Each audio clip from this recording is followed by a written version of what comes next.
स्वागत है दोस्तों आपका अनिमे में। बाकी हानमा सीजन 1 के 4th एपिसोड में एक पुलिस गार्ड जेल में आकर कहता है, क्या चल रहा है राजकुमारियों, जल्दी बाहर निकलो। सभी कैदियों की अटेंडेंस लगाई जाती है। गार्ड कहता है, तुम कैदी नहीं, धरती पर बोझ हो।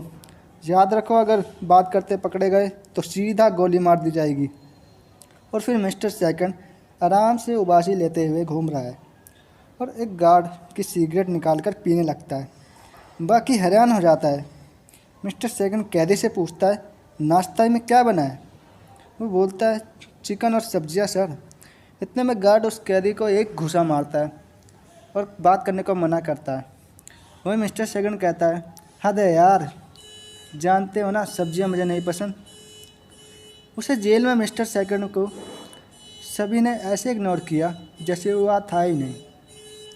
नाश्ते में सभी कैदी सब्जी खा रहे थे और वो ऑमलेट खा रहा था, पर वहाँ मौजूद हज़ारों कैदियों में से किसी एक कैदी ने भी इसका विरोध नहीं किया।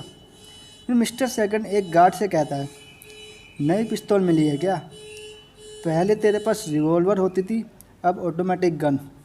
उस बंदूक से एक मक्खी को मारकर गार्ड से कहता है, जा इसे बाहर छोड़ कर आ। एक बूढ़ा कैदी बाकी को बताता है कि मिस्टर सेकंड के सामने जो आदमी बैठा है कुछ ही देर में मिस्टर सेकंड को चुनौती देगा। बाकी बोला, अच्छा वो हट्टा खट्टा आदमी? उसने कहा, ये तुम्हारे देश के नेशनल स्पोर्ट्स सुमो रेसलिंग का चैम्पियन था। जब उससे दिल भर गया तो मार्शल आर्ट शुरू किया और उसमें भी चैम्पियन बन गया। उस पर ताकत का ऐसा भूत सवार हो गया था कि वो लोगों को मारने लगा। वो मोटा आदमी मिस्टर सेकंड को बोलता है, अगर तेरा नाम मिस्टर सेकंड है तो मेरा नाम तो मिस्टर फर्स्ट होना चाहिए। वो एक चम्मच को बीच से तोड़कर चिकन खाता है, लेकिन कोई उस पर ध्यान नहीं देता। मिस्टर सेकंड उसे चिढ़ाते हुए एक चम्मच को, ये देख, ये बिल्कुल तेरी तरह है, और मोड़ देता है। तब वो मोटा आदमी खाने की टेबल पलट देता है। खाना मिस्टर सेकंड के ऊपर गिर जाता है। मिस्टर सेकंड बोला, मुझे हराकर तुझे क्या मिलेगा? जवाब में उसने कहा, मैं इन सभी कैदियों के बीच आज़ाद रहना चाहता हूँ। मिस्टर सेकंड एक गन लेकर उसे देता है और कहता है, ये ले, मुझे शूट कर। वो मोटा आदमी कहता है, अरे पागल है क्या? तब मिस्टर सेकंड एक वार कर उसे नीचे गिरा देता है। उस आदमी को कुछ समझ नहीं आता कि क्या हुआ। वो उससे पूछता है कि तुमने ऐसा कैसे किया? मिस्टर सेकंड गार्ड से कहता है, हमारे लिए एक सूमो की फ़ाइट की जगह इंतज़ाम करो। दोनों सूमो करते हैं। वो सूमो रेसलर मिस्टर सेकंड को उठा भी नहीं पाता। मिस्टर सेकंड उसके कान में थप्पड़ मारता है, जिससे उसका कान का पर्दा फट जाता है, और फिर अपने बाल तोड़कर उसे नुकीला बनाकर उसके कान के अंदर के ज़रूरी हिस्से को तोड़ देता है, जिससे सूमो रेसलर अपना बैलेंस खोने लगता है और वो ठीक से खड़ा भी नहीं हो पाता और हार जाता है। उसके कान से खून निकलने लगता है। वो उठता है, फिर गिर जाता है। मिस्टर सेकंड एक गार्ड की सिगरेट पीकर वहाँ से चला जाता है। पीछे से एक गार्ड इस सूमो रेसलर को कहता है कि तुम यहाँ बिना इजाज़त के कैसे आए, और उसे गोली मार देता है। यहीं पर सूमो रेसलर की मौत हो जाती है। मिस्टर सेकंड और बाकी मिलते हैं। मिस्टर सेकंड बाकी से यहाँ के खाने के बारे में पूछता है।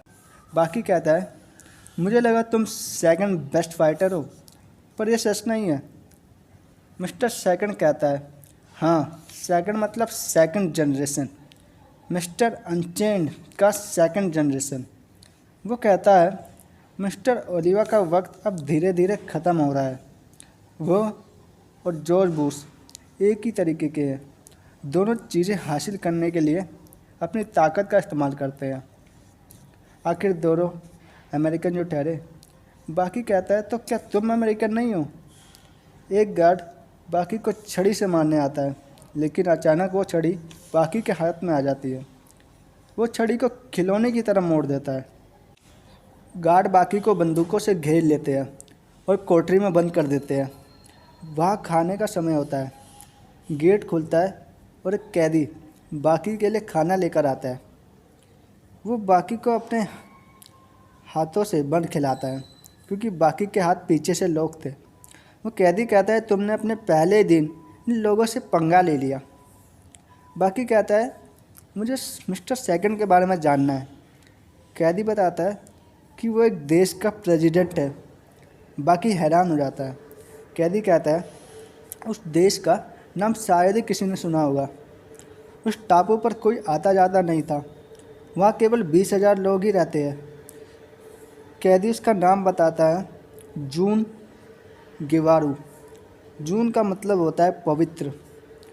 वह बचपन में माँ बाप के हाथ से निकल गया था और चोरी चकारी करने लग गया था। वो एक पायलट बन गया था और समुद्र में आते पैसेंजर शिप के सामने अपना जहाज़ लगा देते और फिर रस्सी की मदद से शिप में चढ़ जाया करते और कब्जा कर लेते और फिर सारा सामान उनका हो जाता।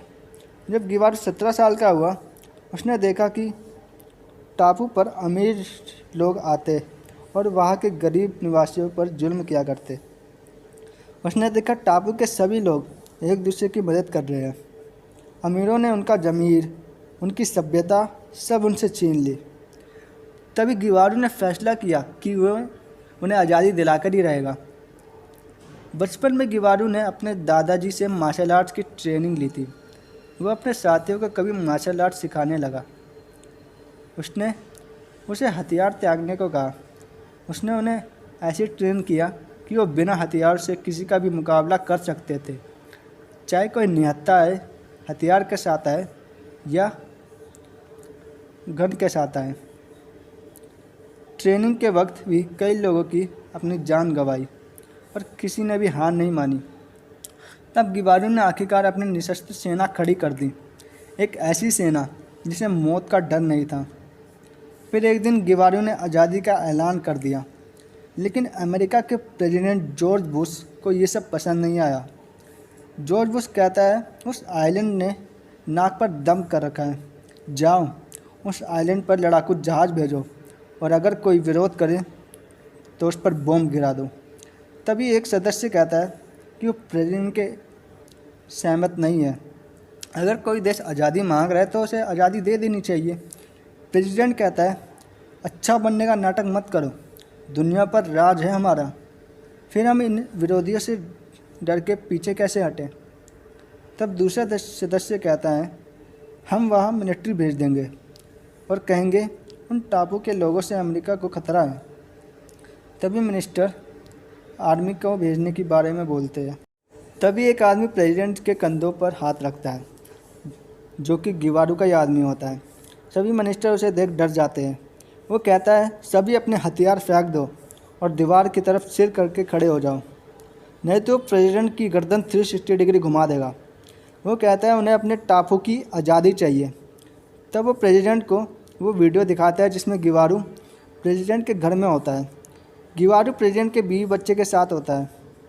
उसके बीवी बच्चे गिवारू के कब्जे में थे। प्रेसिडेंट ये देख बहुत डर जाता है। गिवारू उनके गार्ड को मार चुका होता है।